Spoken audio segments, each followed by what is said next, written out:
A hablar algunos aspectos de los factores de riesgo, algo sobre enfoques diagnósticos de la enfermedad tromboembólica y tratamiento y algunos matices del tratamiento.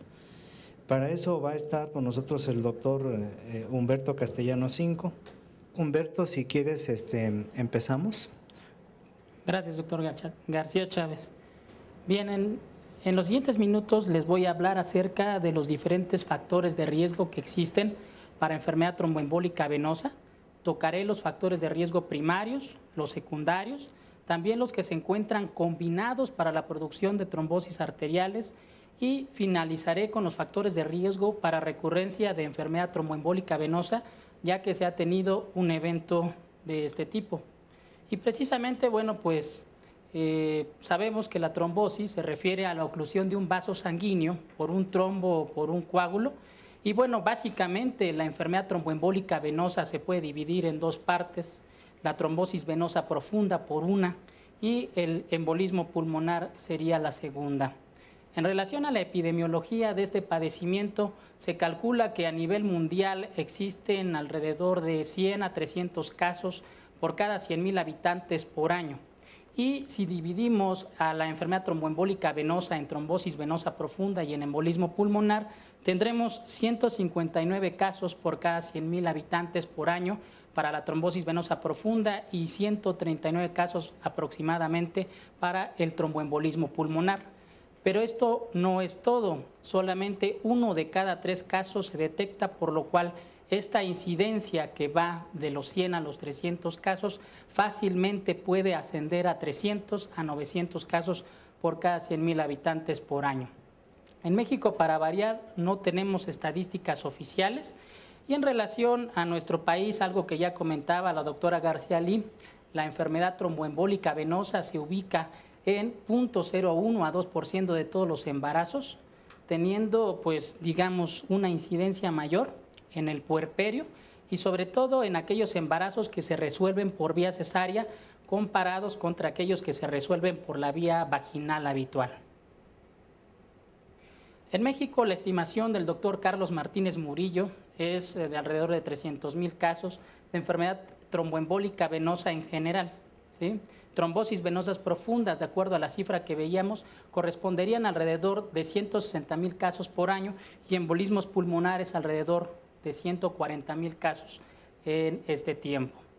En relación a los factores de riesgo, bueno, pues sabemos que es un factor de riesgo, es aquella condición que va a conferir una mayor probabilidad de padecer una cierta enfermedad, siempre y cuando nos expongamos a los efectos de la misma.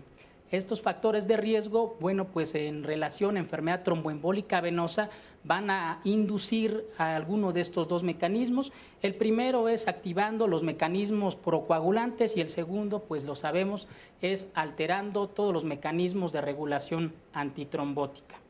Precisamente, bueno, pues Virchow en 1858, ya hace 3 siglos, establece una tríada que desde el punto de vista fisiopatogénico todavía sigue siendo válida en nuestro tiempo para explicarnos por qué se puede inducir la enfermedad tromboembólica venosa. Y así tenemos 3 vertientes de la tríada de Virchow, la estasis venosa es una de ellas, las alteraciones en los componentes hemostáticos que ahora lo reconocemos como trombofilia primaria y finalmente cambios en la pared de los vasos sanguíneos en relación a enfermedades que puedan inducir estrés del endotelio. La asociación de la enfermedad siempre va a estar en relación con el peso específico de cada factor de riesgo y con el tiempo que dure el individuo en cuestión expuesto a dicho factor. Y precisamente, bueno, pues hablando acerca de los factores de riesgo primarios y los factores de riesgo secundarios, ya los conocemos. De los factores primarios, pues están todas aquellas condiciones heredadas, hablamos específicamente de trombofilia primaria, hablaré de deficiencia de antitrombina 3, deficiencia de proteína C, de proteína S, La resistencia a la proteína C activada principalmente a través de su mutación Leiden del factor 5, eficiencia del plasminógeno, resistencia a la proteína C activada por otro tipo de mutaciones, elevación en la cantidad de homocisteína, la mutación 20.210A del gen de la protrombina, etcétera. Dentro de los casos de factores de riesgo secundarios, bueno, pues aquí son un poquito más abundantes, por así decirlo. Reconocemos que en el caso de una enfermedad tromboembólica venosa idiopática en personas menores de 45 años, si los estudiamos en relación a trombofilia primaria, todavía se van a quedar en el aire alrededor de la mitad de los casos, por lo cual, bueno, pues no podemos establecer en ellos específicamente su causalidad. Hay muchos factores de riesgo secundarios, uno de ellos es la edad, la obesidad, obviamente el síndrome antifosfolípidos, neoplasias hematológicas, no hematológicas, la utilización de diferentes medicamentos. Aquí en hematología gana importancia los medicamentos antiangiogénicos como la talidomida, la lenalidomida, la pomalidomida actualmente, traumatismo, cirugías, agresión en relación a la colocación de catéteres venosos centrales, elevación de la homocisteína, también puede ser inducida por elementos secundarios, y resistencia a la proteína C activada que no se relaciona con la mutación Leiden. Aquí, como les pongo, bueno, pues en esta tabla hay algunos elementos de los cuales todavía no se conoce actualmente si pertenecen al grupo de trombofilia primaria o al grupo de trombofilia secundaria. Tienen características mixtas o bien todavía aún desconocidas y están en relación principalmente con la elevación de diferentes factores. Tendríamos pues que... Los factores de riesgo primarios, pues aquí encontramos lo publicado en New England Journal of Medicine, y aquí lo derivado de dos estudios, un estudio retrospectivo y otro estudio prospectivo, donde van asignando diferentes riesgos relativos. De mujeres es diferente lo que ocurre. Tendríamos pues que... Los factores de riesgo primarios, pues aquí encontramos lo publicado en New England Journal of Medicine, y aquí lo derivado de dos estudios, un estudio retrospectivo y otro estudio prospectivo, donde van asignando diferentes riesgos relativos. De mujeres es diferente lo que ocurre. Tendríamos pues que... Los factores de riesgo primarios, pues aquí encontramos lo publicado en New England Journal of Medicine, y aquí lo derivado de dos estudios, un estudio retrospectivo y otro estudio prospectivo, donde van asignando diferentes riesgos relativos. De mujeres es diferente lo que ocurre.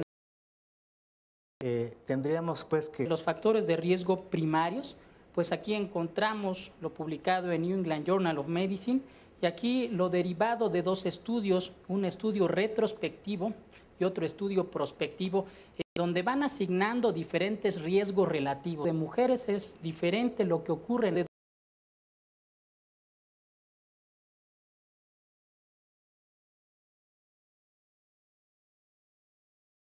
Dos estudios, un estudio retrospectivo y otro estudio prospectivo, donde van asignando diferentes riesgos relativos. De mujeres es diferente lo que ocurre.